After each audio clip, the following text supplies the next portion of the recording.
Parties, pubs, clubs, raves, kissing, fighting, shouting, dancing. British film and television has been attempting to capture and convey the good time vibes of a big night out for decades.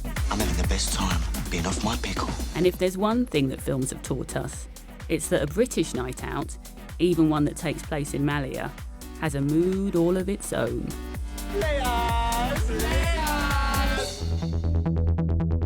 The British night out begins when work ends, which can make the countdown to clocking off interminable.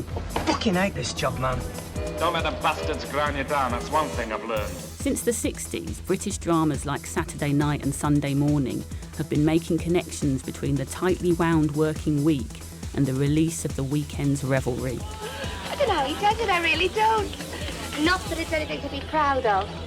You get thirsty working that machine all week. Work was what made those angry young men so angry, and boozing provided a destructive outlet for these pent-up emotions. When 5 p.m. on Friday does finally roll around, the getting ready ritual can begin, as depicted in the 1980s set Lovers Rock, a groundbreaking film about women having a good time on London's West Indian party scene. These films are often set in very different scenes and subcultures. In the case of 2019 film Beats, it's mid-90s Glasgow free parties. But there is still something universally recognisable about night-out routines, like picking up a few cans from the offie for pre-gaming at a mate's house. Or maybe, like the carefree Cardiff gang in Human Traffic, meeting up at the pub for some warm-up drinks. Then, once sufficiently lubricated, it's time to get moving on the dance floor. That's where, lost in the crowd and twirling into oblivion, everything can start to go a bit Pete Tong. But how to translate this intensely multi-sensory experience into an on-screen spectacle? Too often, woozy focus and random crowd shots take the place of more innovative solutions. I've been watching you for so long, it's a When it works, as in this already classic 10-minute scene from Lovers Rock, it's as euphoric and communal as the party itself.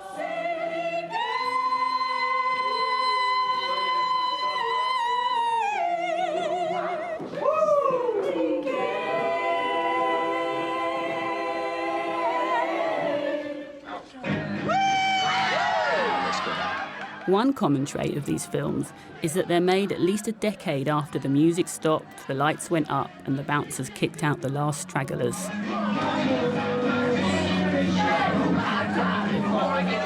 Quadrophenia was made in 1979, but is set in the midst of the Brighton mod scene 15 years earlier.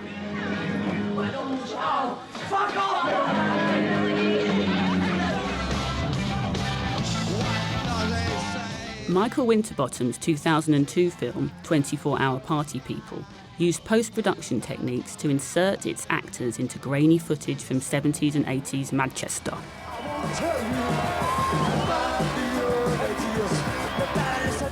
In Beats, nostalgia-tinged black and white tells the tale of a 1994 Glasgow rave from a 2019 perspective. They're making it illegal to have gatherings around music, characterised wholly or predominantly by the emission of a succession of repetitive beats. I fucking know, right? Practically speaking, most hardcore ravers probably aren't in the right headspace to get a film production off the ground. Hi, Mum! Hi, Mum! It's hard to imagine Moth from Human Traffic, a breakthrough role for Danny Dyer, sitting down to write a screenplay. You know what I mean, yeah? Cushy. That goes some way to explaining this time delay. But these films also remind us that the good times are fleeting.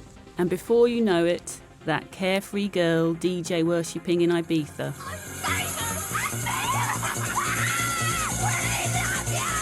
is a middle-aged mother disapproving of her own teenage son's wild behaviour. John, we agreed this.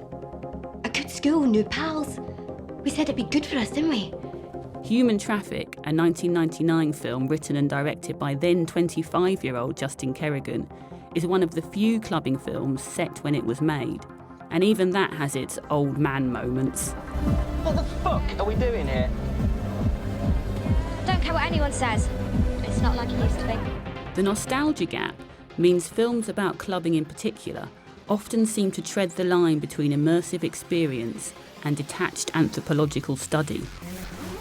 It's a stance memorably satirised by Tony Wilson's fourth wall breaking in 24-Hour Party People. They're applauding the DJ.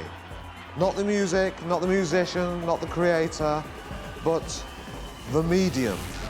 It doesn't take an anthropologist to note that in every rave film, the club is a cathedral, the DJ is God, and dancing a form of worship. They fucking love me, they worship me! In a secular age, it's Friday night at the rave, not Sunday morning in church, which marks the end of the working week. Metropolis director Fritz Lang knew way back in 1927 that repetitive dance movements were the dark mirror of repetitive labour. That's one reason why Rave Prophet's Kraftwerk were such fans. They reference Metropolis heavily with their 1978 album, Die Menschmaschine.